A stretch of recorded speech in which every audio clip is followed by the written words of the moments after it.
আচ্ছা, এখন আমরা উৎপাদক বিশ্লেষণ শিখব। এই উৎপাদক বিশ্লেষণ, তিনটা উৎপাদক বিশ্লেষণ লেখা আছে।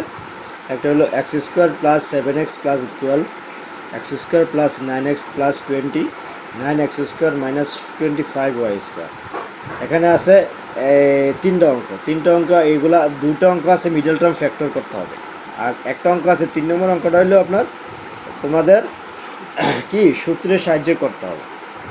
এক নম্বরটা আমরা লিখি এখানে x square plus 7x plus 12, এটা মিডল টার্ম ফ্যাক্টর করতে হবে। মিডল টার্ম ফ্যাক্টর কীভাবে করে বুঝতে হবে যে এই এক্সের পিছনে 1 আছে, এই 1 আর এই লাস্টে আছে হলো মিডল টার্ম ফ্যাক্টর, মানে মধ্যখানেরটারে কি ফ্যাক্টরে করতে হবে। তাহলে এটা এখানে 1 আছে, মনে আছে যে 12 আর 1 গুণ করলে 12 ভাঙে কী করতে হবে 7 বানাইতে হবে, যোগ অথবা বিয়োগ করে কত বানাইতে হবে 7 বানাইতে হবে।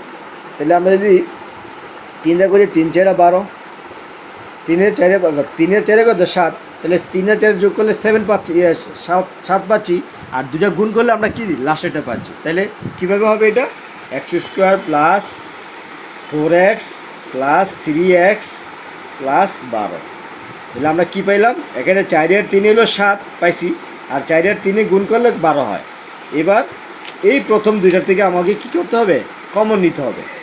কি কমন যায় সবচেয়ে ছোটো সংখ্যা হলো x, আমরা x কমন নেই, থাকে হইলো x প্লাস 4 প্লাস এখান থেকে আমরা কি কমন নিব 3 কমন নিব, 3 কমন থাকি হলো x প্লাস 4। কেমনে 3 দা যদি 12 ভাগ দিয়ে কত আসে 4 আসে। এবার এই দুইটা সংখ্যার থেকে এ একটা সংখ্যা এই দুইটা সংখ্যার থেকে আমরা একটা কমন নিব। কি কমন নেব x প্লাস 4 কমন যায়, থাকার পরে থাকে এখানে x প্লাস 3। এটা হলো উৎপাদক বিশ্লেষণ করলাম, এটা হলো মিডল টার্ম ফ্যাক্টর, এটা বলে মিডল টার্ম ফ্যাক্টর। এই এক নম্বরটা হয়ে গেল। এবার দুই নম্বরটা আছে হলো x square plus 9x plus 20। এটাও আমরা কীভাবে করব ভাঙাবো।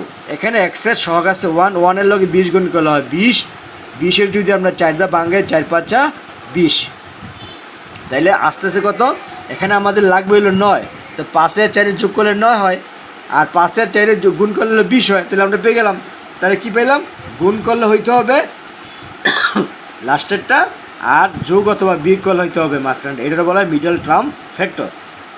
আচ্ছা, এবার আমরা লিখি x square plus 5x plus 4x plus 20। এবার 4 পাশে কত 9, আর 4 পাশে গুণ করলে 20 হচ্ছে। তাহলে আমরা আমাদের শর্তটা কি, শর্ত মিডল টার্ম ফ্যাক্টর শর্ত হইলো যোগ অথবা বিয়োগ করলে মাঝখানেটা হতে হবে এবং গুণ করলে লাস্টেরটা হতে হবে।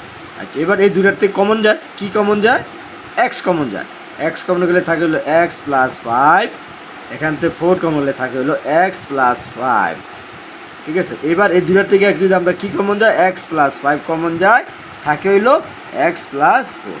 ঠিক আছে, এইটা হইলে হয়ে গেল। এবার 3 নম্বর অঙ্কটা আছে, 3 নম্বর অঙ্কটা হইলো 9x square minus 25y square. এটা কি, এটা তো মিডল টার্ম ফ্যাক্টর না, এটা নিশ্চয়ই চিন্তা করতে হবে এটা কি মিডল টার্ম ফ্যাক্টর যাচ্ছে না, এটা কোনো সূত্রতে যাচ্ছে কি না আমাদের চিন্তা করতে হবে।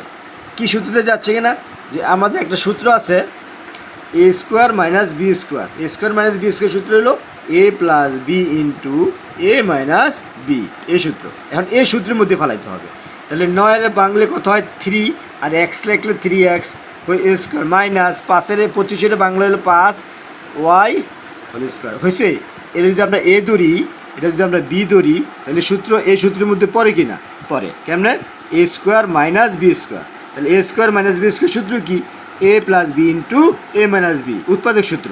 তাহলে আমরা লিখি 3x plus 5y A plus B into 3x minus 5y A minus B into, তাহলে কী হলো আমরা সূত্র পাইলাম এটা কি A square minus B square, পুরোটা এ 3xটা হলো পুরো এ, আর 5 হলো পুরো বি, তাহলে উপরে স্কোয়ার আছে, তাহলে A square minus B square, A square minus B square সূত্র আপনি নিয়ে নিতে পারি। এই সূত্রের লেখ থেকে এই সূত্র থেকে আমরা আগে একটা সূত্রের ক্লাস দেখিয়েছিলাম, সেই সূত্রের মধ্যে লেখা ছিল এ স্কোয়ার মাইনাস বি স্কোয়ার সূত্র হলো এ plus B A minus B. এটা সরল, উৎপাদক, লসাগু, গসাগু সব সূত্রের মধ্যে ব্যবহার করা যাবে। সেটা